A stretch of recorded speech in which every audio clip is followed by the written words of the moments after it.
এই শীতকালে দুর্গাপুজোর প্যান্ডেল দেখে মন আনন্দে নেচে উঠল। ভাবলাম যাই একবার দেখে আসি ঠাকুরটা। লাইটিং শেষ হতেই বুঝতে পারলাম এটা কোনো পুজোর প্যান্ডেল নয়, আমি চলে এসেছি চার্চে। চার্চের এত সুন্দর দৃশ্য দেখে মুগ্ধ হয়ে গেলাম। তখন মুখ থেকে একটা কথাই বেরোলো, হঠাৎ সান্তা ক্লজ সামনে থেকে বলে উঠলো, ইয়ার কি হচ্ছে, বেরো এখান থেকে। এখান থেকে বেরিয়ে যাওয়ার পরেই দেখতে পেলাম যিশু আমাদের দু হাত তুলে ডাকছে।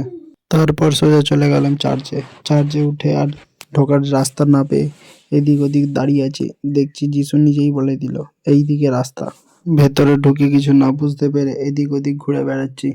তখন ভগবান নিজেই লাইট জ্বালিয়ে সিগন্যাল দিল যে আমি এইখানে আছি, এই দিকে আয়। আমি ক্ষমা চেয়ে প্রণাম করে বাইরে বেরোতে যাব, দেখি অসংখ্য সান্তা ক্লজের মুন্ডু ঝুলছে ওপরে।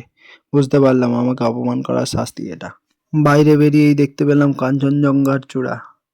একটু যেতেই চোখে পড়ল ছোট ছোট গ্রামবাসীদের কুঁড়ে ঘর। তারা যেন খুব গোপন কিছু আলোচনা করছে, যা কাউকে শুনতে দিতে চায় না।